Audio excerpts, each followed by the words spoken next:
Whether you are an experienced pilot or a novice, and whichever paragliding path you wish to follow, whether cross-country, mountain flying, or even if you're destined for the newer aspects of the sport, the start of every flight is the takeoff.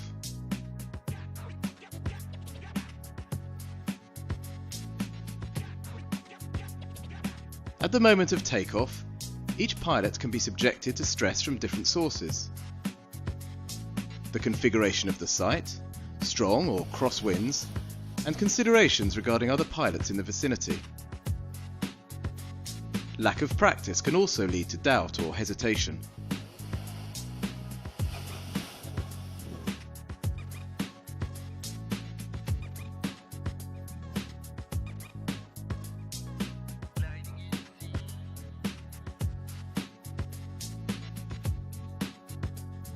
Don't wait until you are on takeoff to learn how to handle your wing.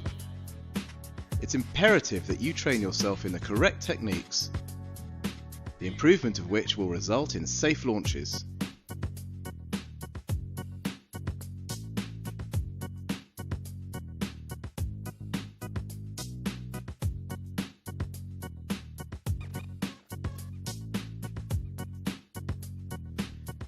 During this DVD, pilots of a high level of ability are going to show you how to improve your ground handling technique.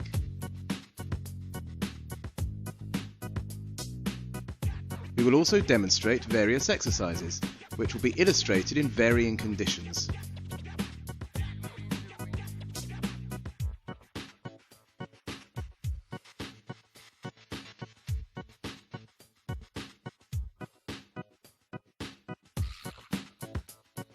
So, practice regularly, find some clear ground and go and play with your wing.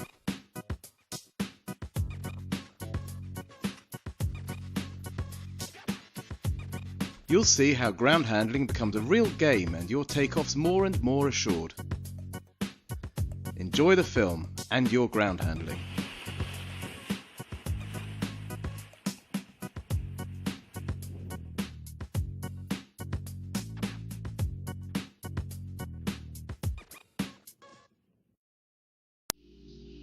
Like a kite, a paraglider flies within what is known as the wind window. In practical terms, this window is a space in which the wing can fly. This space is defined by the wind and the relative position of the pilot. It's a quarter of a sphere facing the wind, of which the radius is the length of the lines.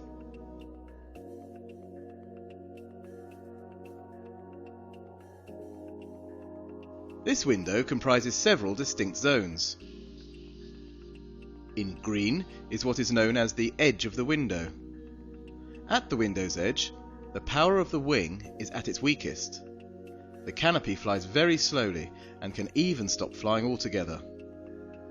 Kite surfers use the edge of the window to launch and stop their kites in safety. Inflation at the edge of the window in strong winds can also be performed by some paraglider pilots, but a high level of skill is required. In red, the zone facing the pilot is the power zone. It's here that the wing is at its most powerful.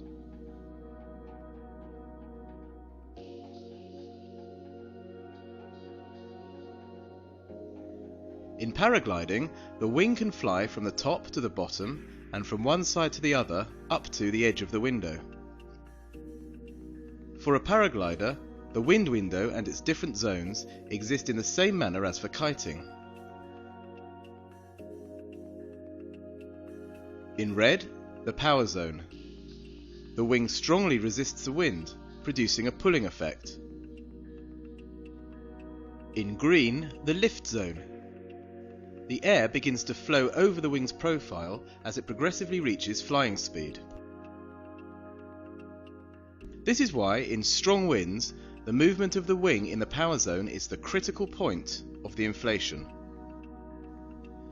You can greatly limit the power of the wing in this zone by moving towards it.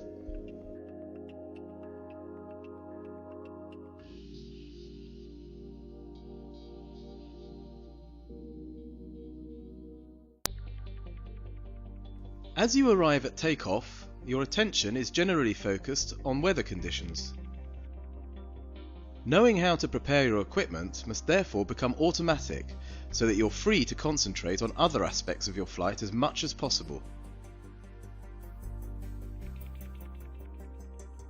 Good preparation of the wing is essential to give yourself the best chance of a perfect inflation. Begin by analysing the conditions. Continue to assess the evolution of the weather as you prepare your equipment. You should prepare and inflate your glider directly into the direction of the wind. If you do this, your glider will ascend symmetrically. Always try your best to raise the wing symmetrically so as to avoid the necessity to move yourself laterally, and to be able to correct the inflation more easily. If you don't position the wing at 90 degrees to the wind, the side under more tension will inflate first, and attempt to launch before the other half of the wing. The extent of your reaction and the skill it requires will depend on the strength of the wind and the initial movement of the glider.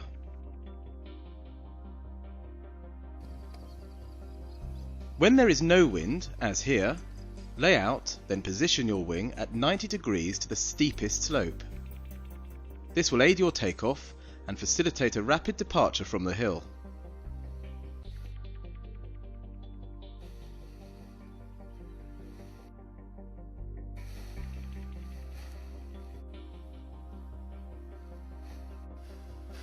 It's now time to untangle the lines. To make the job easier, start by moving the harness away from the wing to put a little tension on the lines. Check whether the harness needs rotating. Note how freeing the lines should not cause an unnecessary delay. By tightening the lines and walking towards the wing, it's enough to make sure there are no tangles in them. Here, Jerome carries out a swift inspection of each set of lines, from the front to the back of the glider. In the same way, he next ensures that the brake lines slide freely to the end of their travel. Now you can put your harness on and continue with the pre-flight check.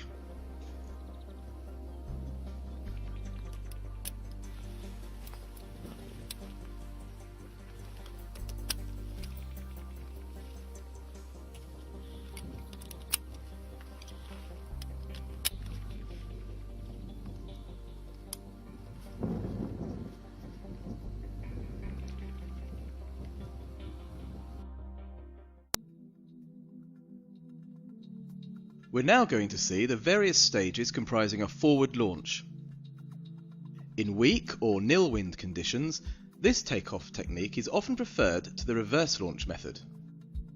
By giving a positive input of energy, the pilot ensures that the wing ascends cleanly. It also gives a certain continuity to the launch, which helps to create a constant loading on the wing. First of all, observe the position. The wing correctly prepared and orientated directly into wind, or in nil wind on the steepest part of the slope, and with the pilot situated in the centre. Note Jerome's posture. He's looking far ahead, his arms forming a W. The arms and chest are on the same plane. He's ready to provide the energy necessary for launch. This needs to be a relatively dynamic manoeuvre to ensure the wing has enough power to lift cleanly. However, take care to regulate your input according to the strength of the wind. In stronger winds, reduce the force of your input. If you give the wing too much energy, you risk being snatched into the air.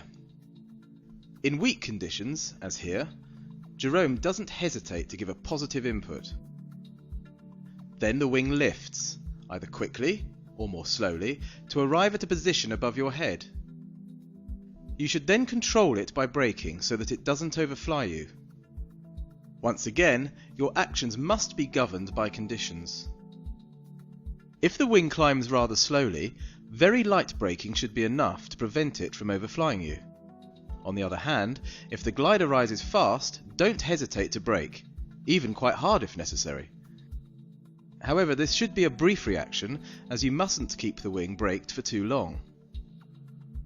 As he brakes, note how Jerome takes the opportunity to look up to visually check that the lines are free of tangles and that the canopy is in the correct position. At this stage, he can still decide to continue or abort the takeoff.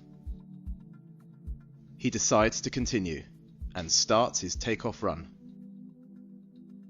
In light or nil wind conditions, a sustained effort is required to achieve the speed necessary to create the lift. A committed run also helps to ensure that the wing is adequately pressurized. Look closely at his position. He's clearly leaning forward, his shoulders outside the risers. His weight is transmitted to the wing due to firm pressure on the chest strap of his harness. To abort the attempt, brake to the limit, hands at your thighs, and continue to advance so that the wing falls behind you.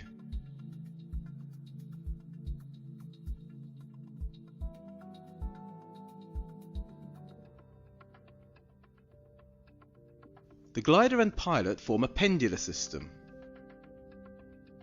In the air, in the event of rolling or pitching, you are naturally brought back beneath your wing.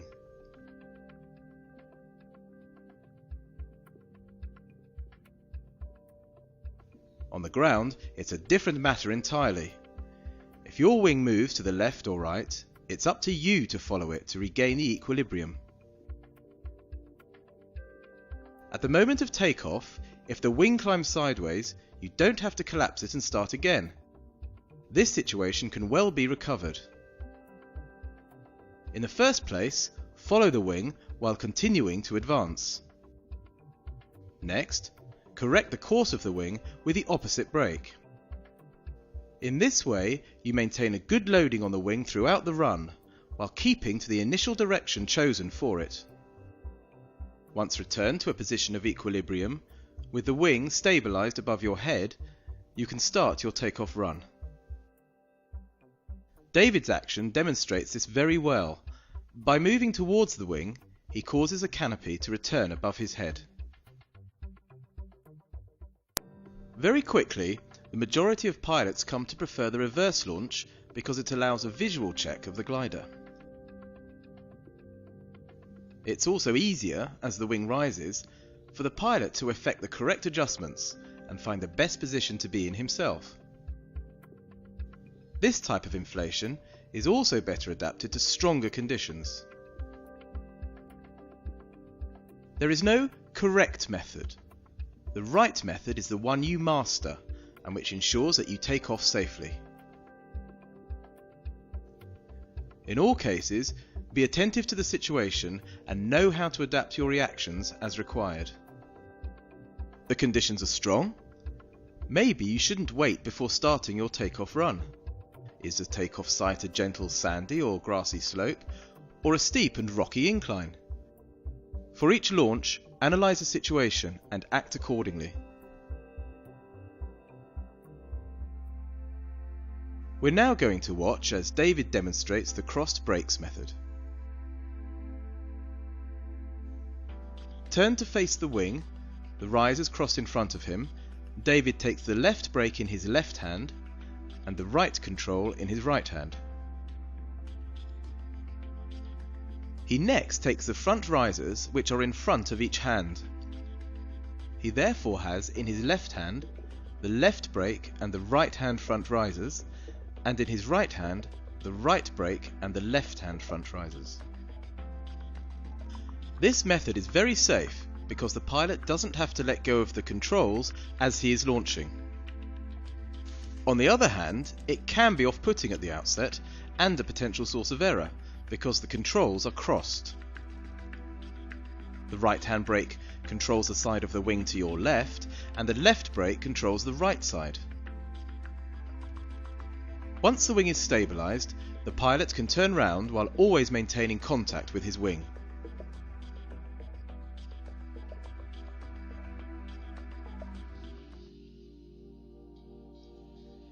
In strong winds, the movement of the wing in the power zone is the critical moment of the inflation. The wing is in the transitional phase and is barely flying. It presents a strong resistance to the wind, producing a pulling effect. At this point you could be surprised by the power of the wing. To reduce this energy, reduce the loading on the wing by walking towards it.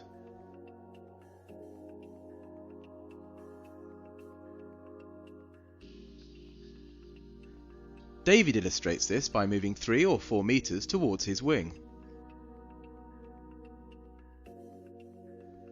Note his flexed position at the moment of surge. Advancing towards the canopy, David stands up, reducing the wing loading a little more. In addition, being flexible makes him more stable and avoids his being unbalanced when the wing starts to pull him.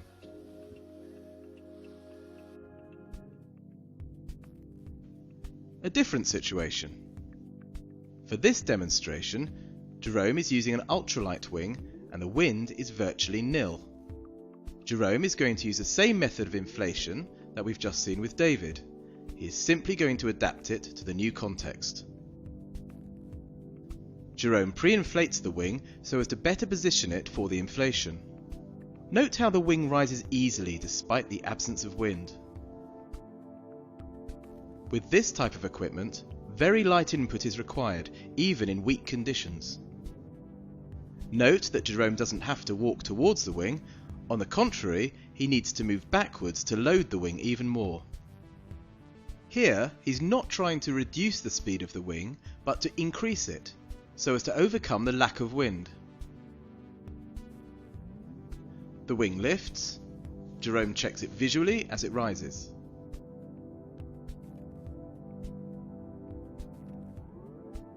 He controls the wing after turning. It's possible to do this when the wing rises gently. In this situation, very light pressure on the brakes is enough. Then Jerome loads the canopy and starts his run.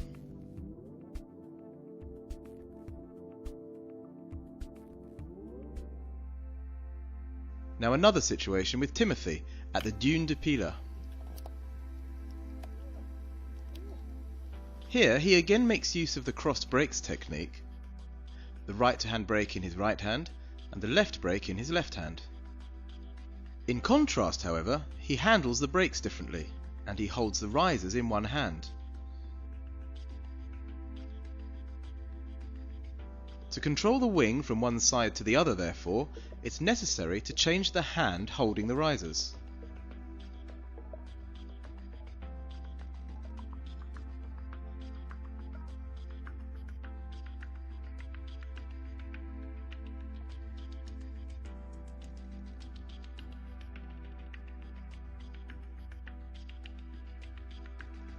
Wind conditions are moderate, about 10 km per hour. Therefore the leading edge is already inflated. Timothy provides a light input, sufficient in these conditions, and advances slightly towards the wing. He controls it, and having stabilised it, he turns. In all cases this control is essential, but must not last longer than necessary.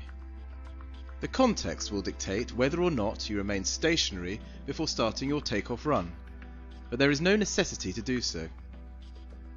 Here in light wind and on sand, Timothy allows himself, having controlled the wing, to delay the start of his takeoff run.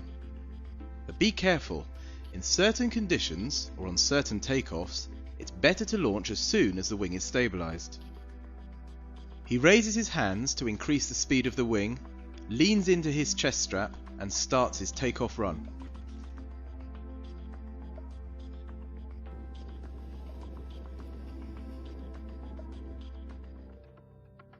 Here's a further example with Russell in slightly stronger conditions.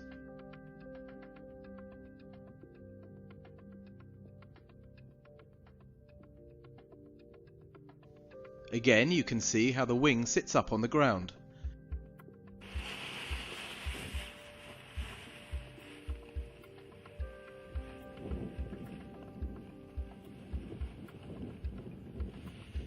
In these conditions, only a small force is needed to cause the glider to rise to its full height above the ground. Russell moves towards the wing to reduce its power, then brakes it to prevent it overflying him. the wing is stabilised, and he turns. Note that the control is effective, but is not longer than necessary. A final visual check, then he starts a good takeoff run.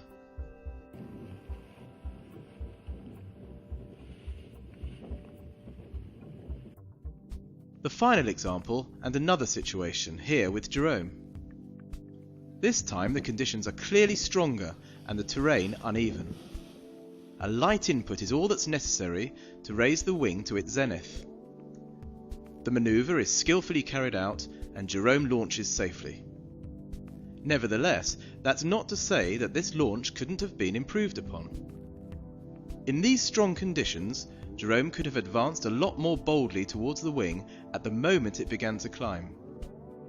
He could also have been more flexed, which would have allowed him to lighten the wing by standing up as it accelerated. Already being upright, however, he was unbalanced and pulled by the wing as it accelerated. Pressurized in this way, the wing lifted far too quickly, causing Jerome to have to brake it firmly. This demanded a very fast and accurate response on Jerome's part, and could be more difficult to handle by less experienced pilots. Anticipate the behaviour of your wing and adapt your reactions to the situation.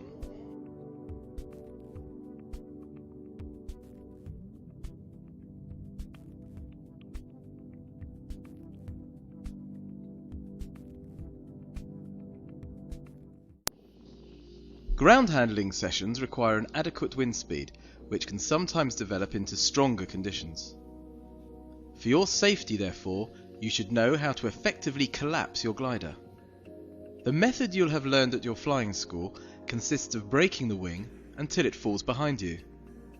As you can see, this method has its limits, as in strong wind it becomes very strenuous. In addition, the still partially inflated wing drops back through the power zone. At this moment you risk being forcibly dragged backwards by the wing. This is not a particularly comfortable situation in which to find yourself. If you need to collapse the wing in strong wind, turn to face the canopy. It's more easily achieved in this position and avoids you being dragged off. When you decide to collapse it, go with the wing by running towards it. This helps to reduce the power in the wing by depressurizing it. Running forwards is easier. Still facing the wing, you can also collapse it by using the rear risers. Don't hesitate in strong winds, use the rear risers. This is the safest and most effective method. In this way you completely break the profile of the wing. It loses all its energy without pulling you backwards. In every case, use the brakes or the rear risers and go with the wing.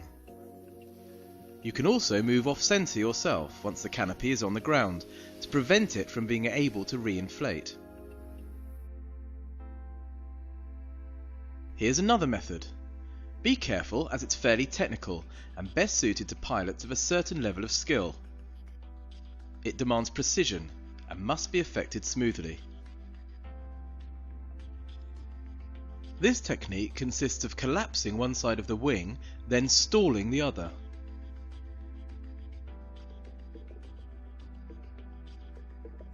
With his back to the wing, Russell takes the front risers in one hand and the rear risers in the other.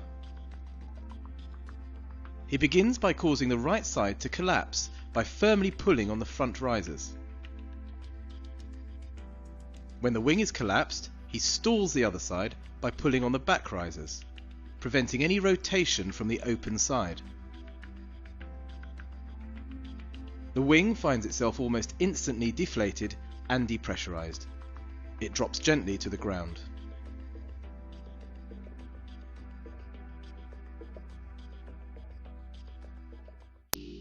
This exercise consists of advancing up an incline while maintaining the glider in the air. It's carried out in light wind and on a gently inclined slope. Watch David as he reclimbs the hill. Two obvious phases are apparent. When the wing is flying or rising, David walks towards it. When the wing descends, David stops before it touches the ground and speeds it up by lifting the front risers as during an inflation.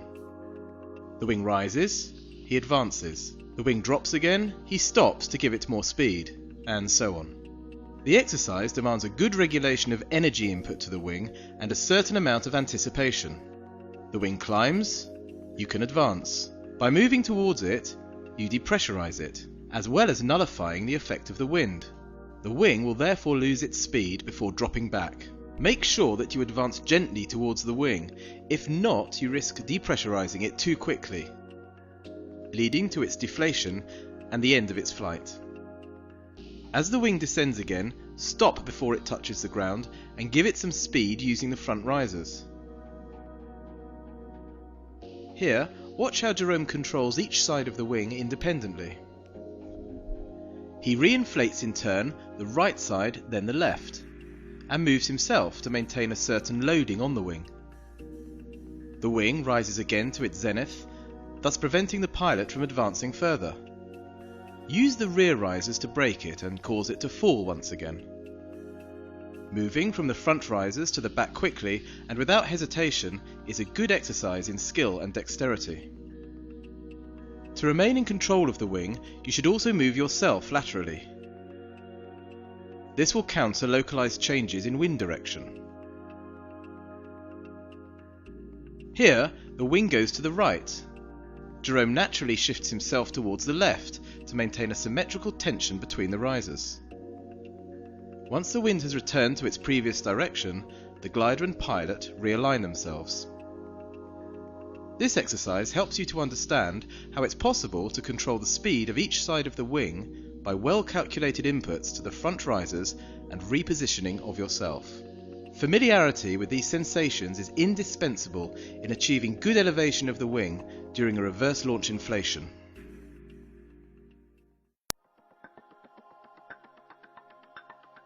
Here's an exercise which consists of standing up and sitting down while keeping the glider above your head. For this, you'll need a moderately strong breeze.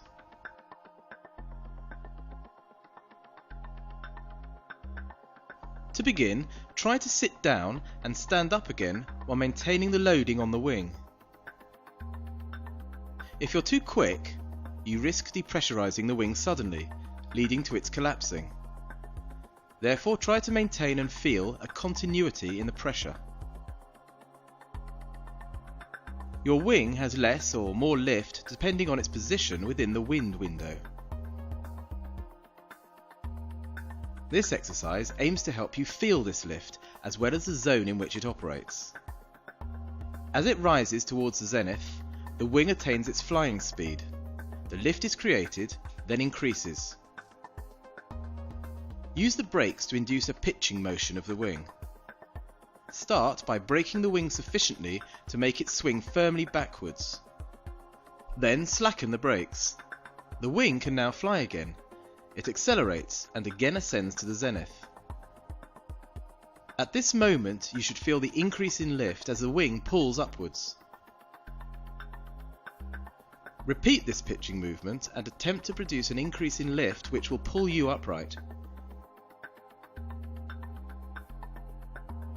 Observe Jerome as he instigates and utilizes this pitching movement of the wing to lift himself up.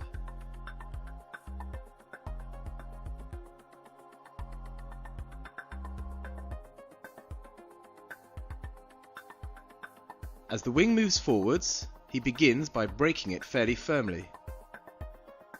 The wing slows down and he keeps braking. As the wing begins to drop more obviously, he gives it back some speed by raising his hands completely.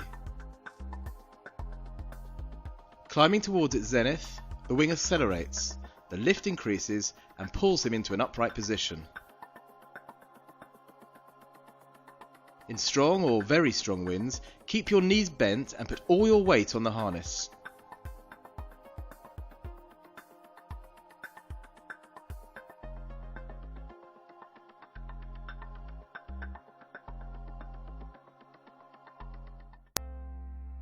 Ground handling can also be a game.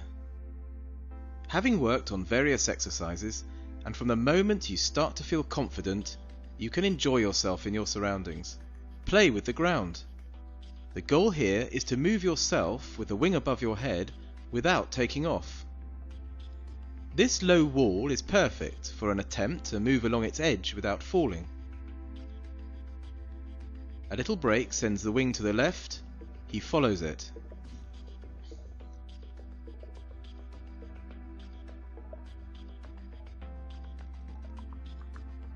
Now a little break on the other side to come back. See how Jerome displaces himself smoothly while always keeping some pressure on the controls. This exercise is useful when handling pitching movements of the wing. It's important that you avoid taking off and also that the wing doesn't overfly you, while at the same time preventing it from collapsing. Now Jerome reclimbs the slope. The wing is flying and he can move towards it.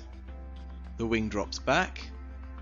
Before it touches the ground, he gives it some speed using the front risers.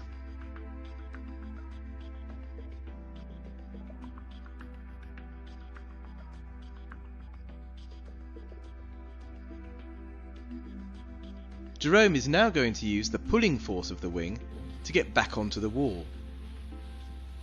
This takes perseverance. Even very experienced pilots don't find this easy. With a bit of practice, changing your position on the ground with your wing over your head will soon become more instinctive.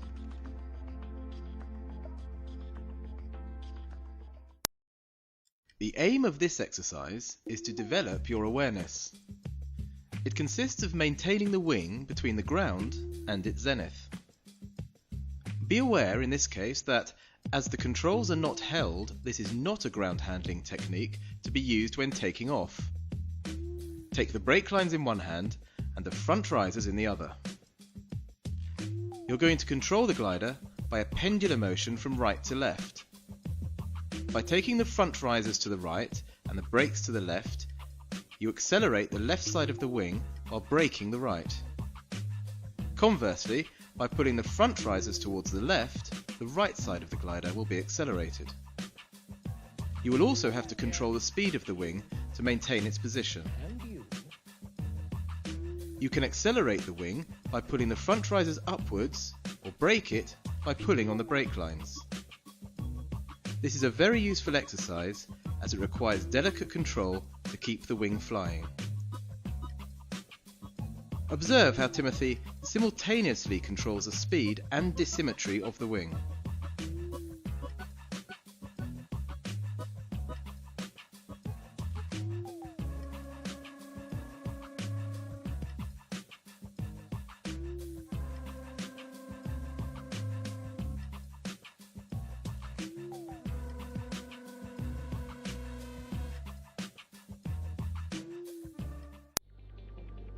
This exercise involves placing the wing at the left and right sides of the wind window.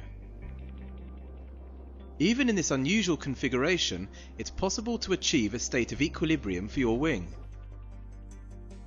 When you have learned to bring the glider into this position and keep it there, you can attempt maneuvers at the edge of the window, such as the barefoot. This exercise requires moderately strong wind conditions. Use the controls to send the glider to one side. Instead of following the glider so as to keep it above your head, turn towards it and oppose it. You can even move in the opposite direction to accentuate the off-balanced effect.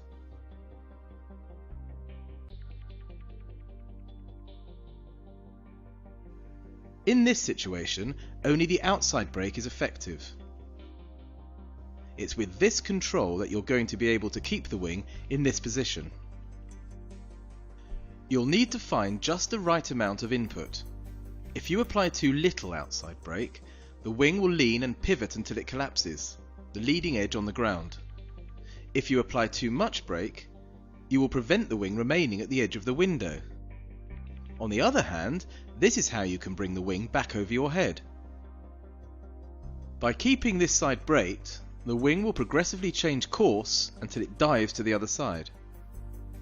Reorientate yourself and use the brake to control this inclination.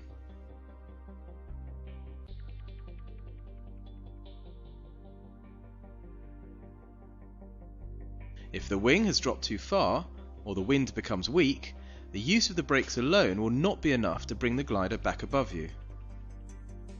In the first place, you will need to speed up the wing to keep it flying. In order to achieve this, reload the upper side of the wing by pulling on the front riser as David does here. Then, a little paradoxically, as well as giving the wing more speed, you can brake it at the same time to bring it back over your head.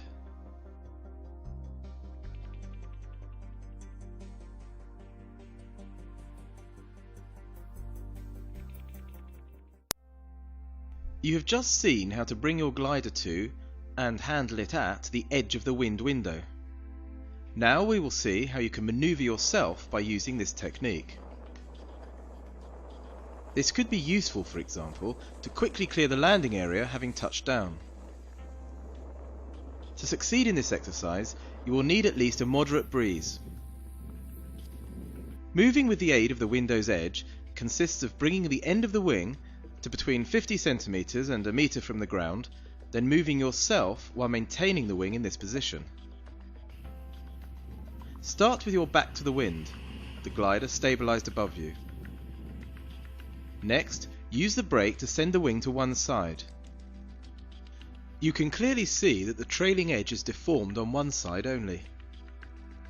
The wing begins to turn. Keep braking while orientating yourself in the same direction. The wing dives.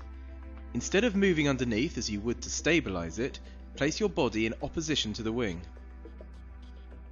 You can now effect your movement by running. The speed and direction of your run must be adapted to the force of the wind. In light to moderate wind, your wing will need more airspeed and your run must therefore be more sustained. To help the wing gain speed, strengthen your resistance and run at a slight angle into the wind.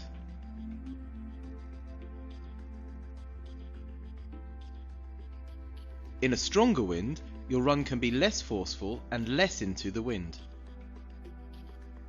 Be careful. Well loaded in a strong wind, your glider can rapidly gain speed, dragging you with it. The outside brake, the one controlling the higher half of the wing, allows you to control this tendency. Don't hesitate to use it to slow the wing down and return it to the required angle.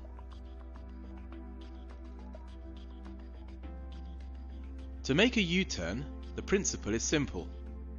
In the first instance, you're going to bring the glider above you before making it dive to the other side. Use the outside brake. The wing slows, then comes back over your head. Here you can clearly see that the outside trailing edge is deformed. Continue to move yourself so as to return beneath the wing. Once the wing is stabilized above you, continue to brake the same side so as to make it dive in the opposite direction. Firstly, the wing changes direction. As we have just seen, orientate yourself in the new direction, without recentering yourself under the wing. Secondly, the wing dives. You can maintain control with the exterior brake and begin your run.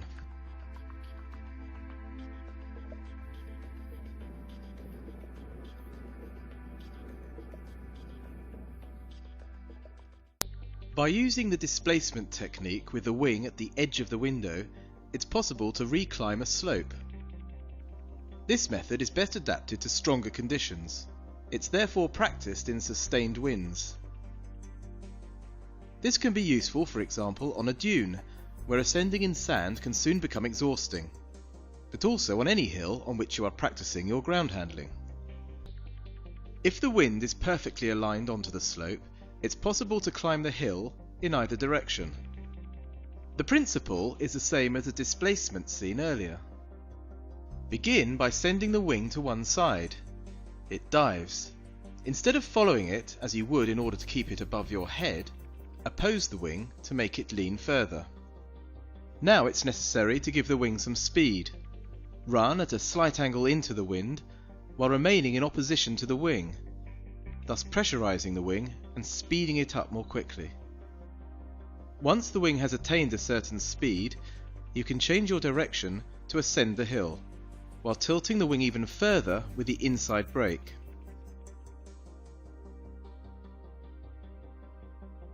In reality, it's rare that the wind's direction is at exactly 90 degrees to the slope, or even that the hill is angled in the same direction along its length. You can only reclimb the slope by running in the direction facing more into the wind. In the other direction, your run would have to be far stronger in order to displace yourself in this way. With the wind behind you, you are going to either take off or be able to effect a barefoot.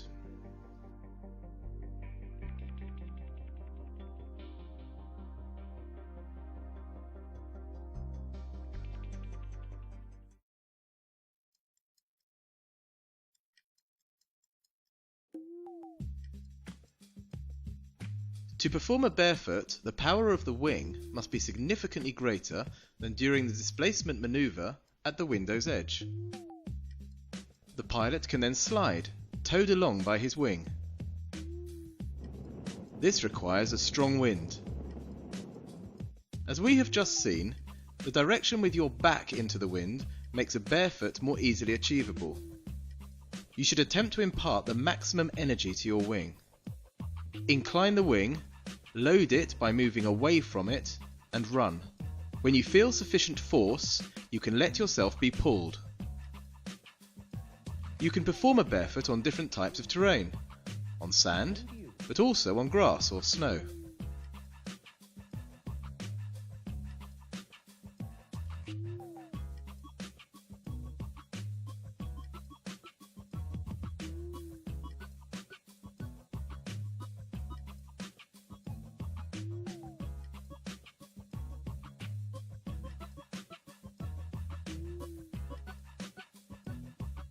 The jibe is a U-turn carried out using high speed combined with a sudden reverse of direction.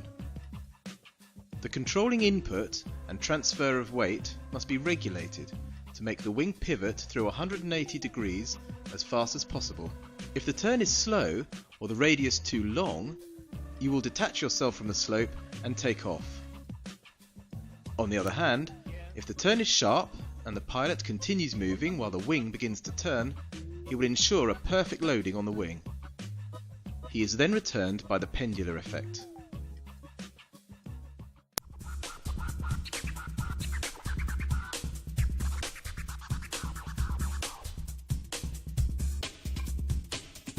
Je m'appelle David Dago, ça fait à peu près 18 ans, un peu plus de 18 ans maintenant que je vole et je travaille avec Ozone depuis 6 ans. Et mon job consiste en fait à concevoir les voiles et puis aussi à les tester.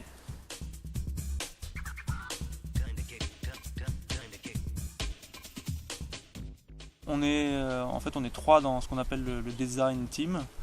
Jérôme Cano et Russell Ogden qui m'aident en fait pour la mise au point des voiles et les tests. Et moi donc la troisième personne pour faire la conception et puis aussi pour aider mes deux camarades à tester les voiles et à les mettre au point.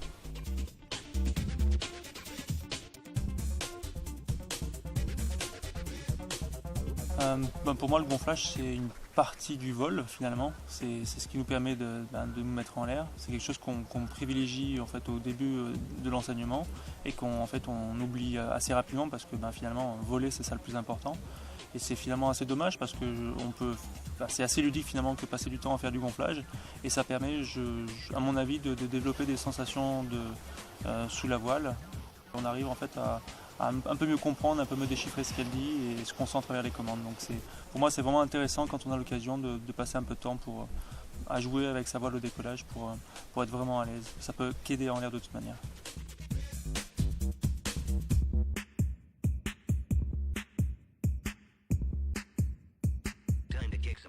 La façon dont la voile va se comporter au sol va être beaucoup plus difficile à gérer qu'en l'air. En l'air, en étant donc sans le pilote en fait en pendulaire sous la voile, tout va se régler de façon automatique, alors qu'au sol, c'est au pilote que de se déplacer au bon endroit pour arriver à garder sa voile au-dessus de la tête. Donc en fait, quelqu'un qui va bien se débrouiller au sol va a priori être beaucoup plus à l'aise en l'air. Il y a aussi effectivement le fait qu'on ne vole pas, donc on a moins de vitesse, le sensation dans les commandes est beaucoup plus floue. Donc c'est effectivement plus difficile d'arriver à trouver ces repères, de savoir jusqu'où on peut aller. Et donc d'avoir arrivé à développer ce feeling au niveau du sol va être fabuleux en fait en l'air après.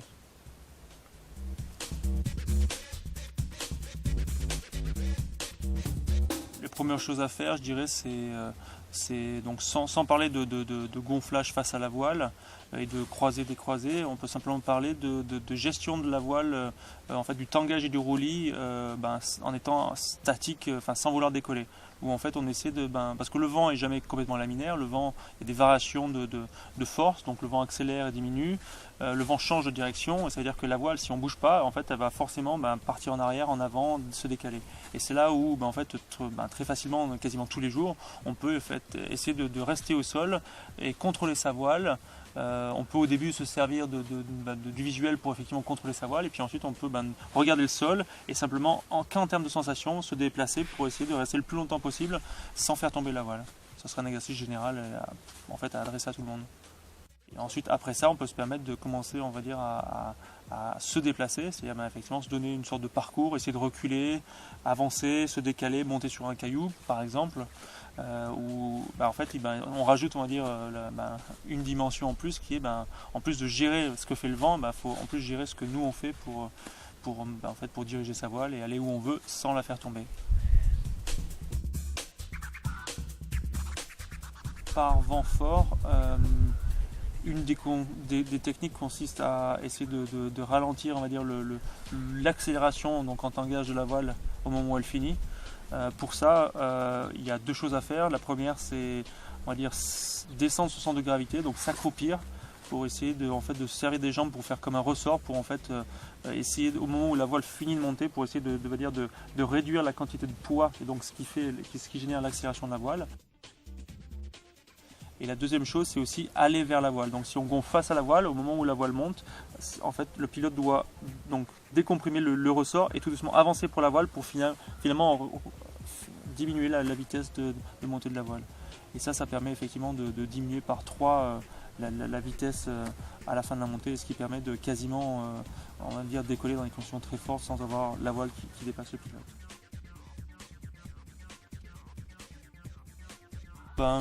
Toutes les méthodes sont bonnes à partir du moment où elles sont bien contrôlées, masterisées par le pilote. L'avantage du croisé, c'est que globalement, une fois que la voile est montée au-dessus de la tête, qu'on a contrôlé, le retournement est spontané et rapide, sans temps mort.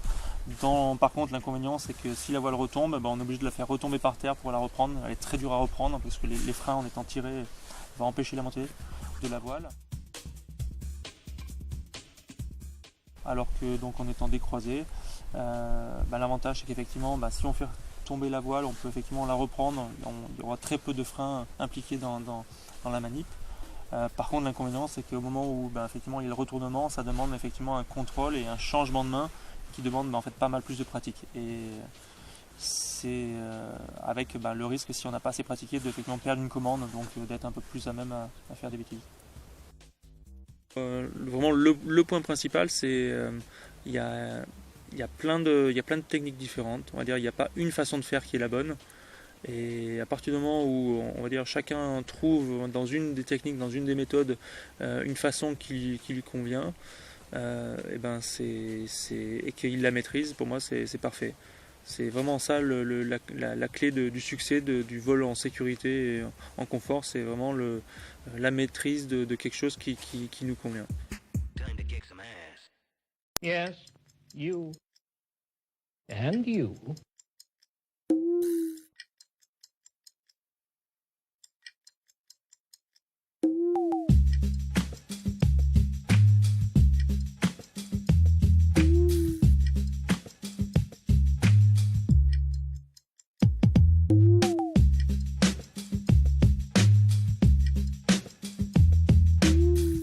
My name is Timothy Green, and this is my twin brother, Anthony Green.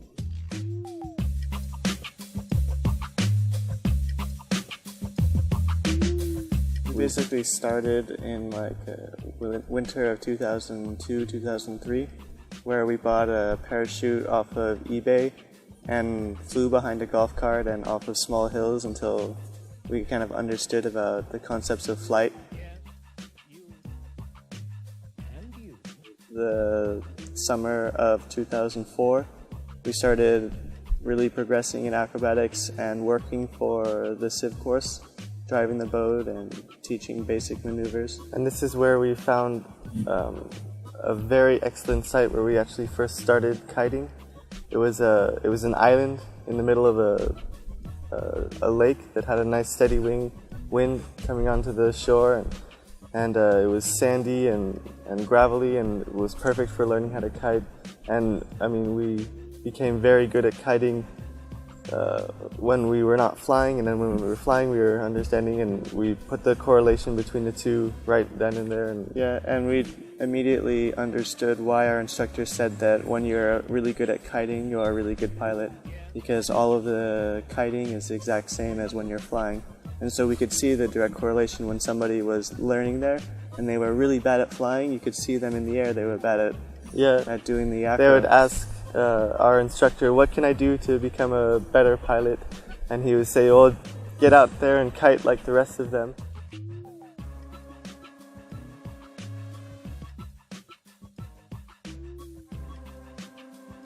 The wing reacts the same way in the air as it does when you're on the ground, because the wing is in the air. And so when you're doing an asymmetric deflation or anything in the air, it's kind of dangerous because you can get a cravat and spiral to the ground. But if you do it when you're on the ground already, an asymmetric deflation, there's very little danger that can happen. So you can practice a lot of the SIV or the normal maneuvers on the ground in the safe environment, where you can really learn how to control the wing. So like, you can be on the sand and just pull a full frontal, like the biggest you've ever seen, and nothing's going to happen because you're already on the ground. Yeah, but you still understand what is happening to the glider. And also you can, by ground handling, you learn so much about like the surging of the glider. Like you understand when you're taking off, if you don't brake check, the glider will go in front of you and frontal, and you understand the dynamics. It's like it's amplified. All of the motions of the glider when you're on the ground are increased. Like the glider is not normally stable when you're standing on the ground. It always wants to go to the side. And when you're ground handling, if you're constantly controlling the glider, keeping it above you, you learn so much more for when the glider is stable above you. Then you know like for instance, you hit some turbulence, your glider surges, you know to brake and to weight shift to correct the movement of the glider. And then you feel so much more, since you have a reference. The ground is the reference. So if you get pulled up, you feel the pulling, and you realize that much pull brought you up 1 meter. And then by releasing the brakes, you come down and you have more speed. You realize that you do have more speed, and that you come into motion like this because you have a reference like right there, and you really understand the aspects of the glider and the. Yeah, and a lot of students and new pilots come up to us and ask, so how do we know when the wing is going to stall? And like, what point will the wing stall, and how long do I have to hold the brakes down?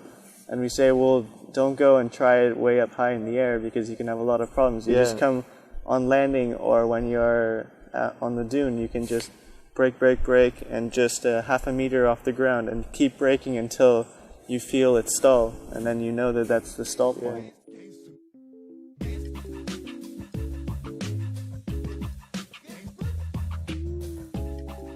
You can do every maneuver in the air that you can on the ground. You can put your glider up on the edge and apply brake on the high side, and it's exactly like a sat. It's the same body motion. It's just staying still instead of rotating around you. Yeah. So you just have like all of your weight shift on one side and the brake, and it's just keeping there, and then you let out and it goes too far down, and it would be like exiting a sat where it just falls into the sand. And if you pull too much, it goes too far up and stalls and spins, so it'd be like a coconut spin.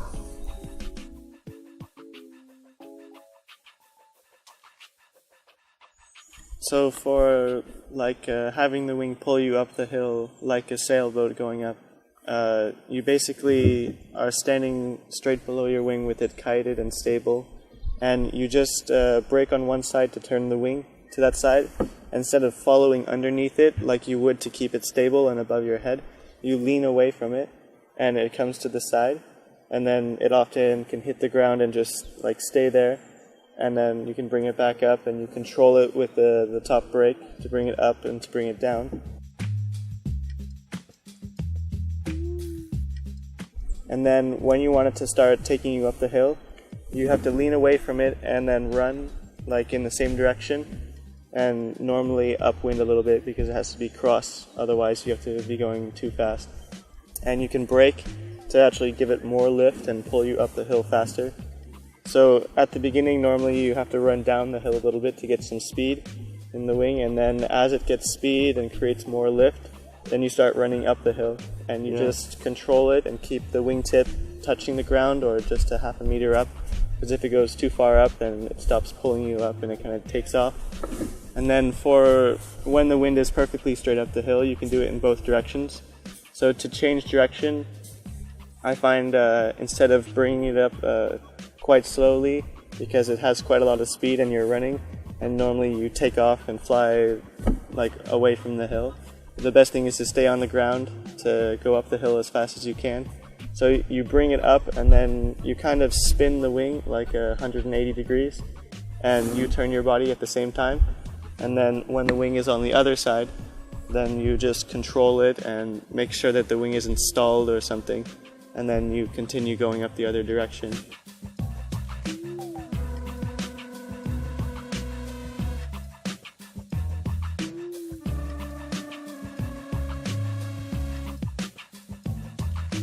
Yes, you.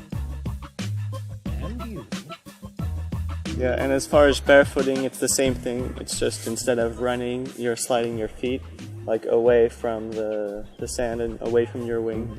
And the wing is basically like controlled, dragging you up the hill.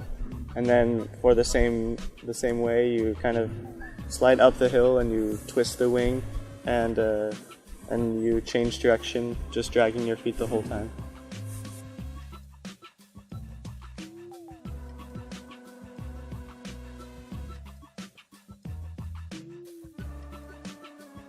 And then as far as jumping with the wing on the dune, I usually take like a half twist, so I'm facing my wing and you can see what is happening, and take the Ds, like I just clip the brakes on and take the Ds, and so I brake it, and often with the Ds it doesn't stall as easily, so you can add more brake without it like going back on the dune. And then when you want to make your jump, it has to be quite windy. You just let the D up and give it a surge and jump back, and then brake, and it brings you up, and then it's just like controlled surges. Yeah, basically like dolphin, going up and down like this, but just on the dune. So yeah, well, my objective is basically to just continue flying and have as much fun as I can. And my goal is obviously to have as much fun, where like if I was to go into teaching or doing something, I think I would lose a lot of the fun aspect of the sport. So I think we will continue flying as much as we can and traveling as much as we can. And festivals are our favorite to travel at because there's no stress and we just make a nice show, and it's free flight. It's the most unrestricted event that we can do. So I think right now we'll try to finish our studies as fast as we can, and then what we've learned throughout our life is we can't really plan anything because it's always going to change, so there's really no point in planning it. But paragliding will definitely be a part of our life. Yeah, for a long time. Yeah.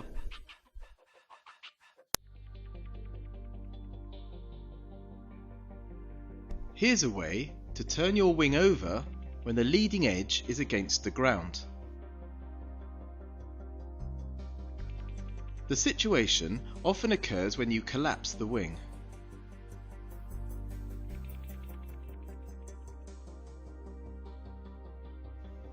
On the beach, you can also use this technique to empty the wing of any sand collected inside it, the weight of which could prevent it from flying.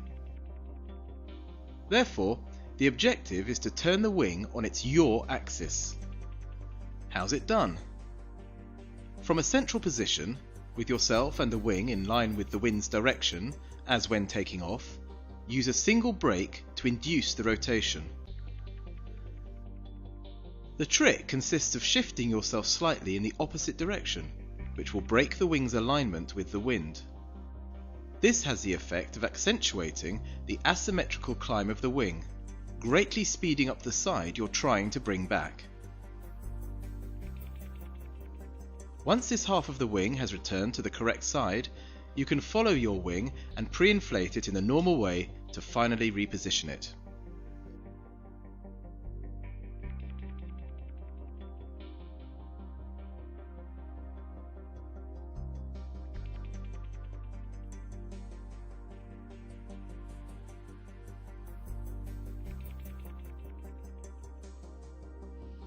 Strong conditions are the cause of a lot of accidents at takeoff. Inflation in stronger winds is possible, but demands a good mastery of the technique. Here's a tip for reducing the power of the wing during inflation. On a glider equipped with 4 front risers, use only the central ones to effect the inflation. Only the middle of the wing will be under tension during the inflation, and thus the pressure is greatly reduced.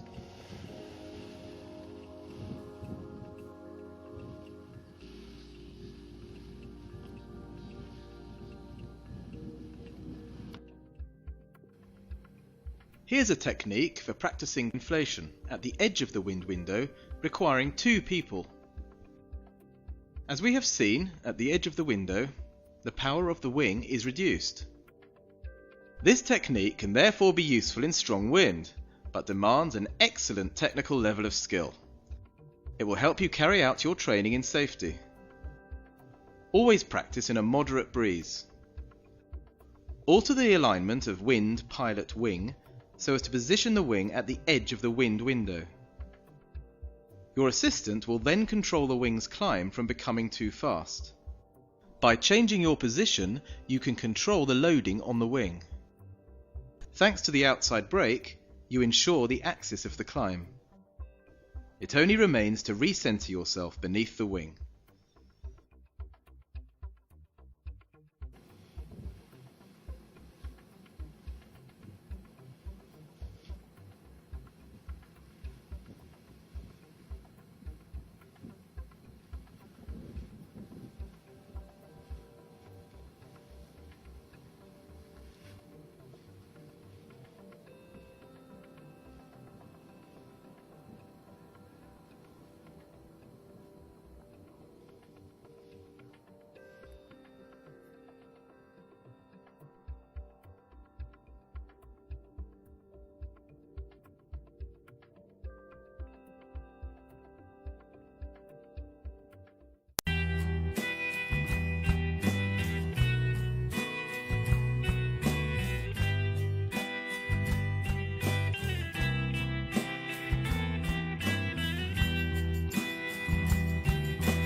I often tried to reach the stars.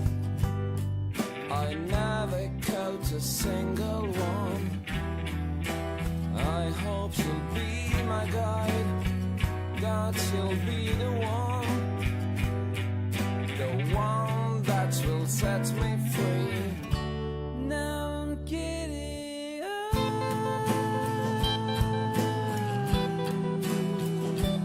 over stars and seas. I guess I'll never be the same. Oh, it's clear that I'm finding my mind.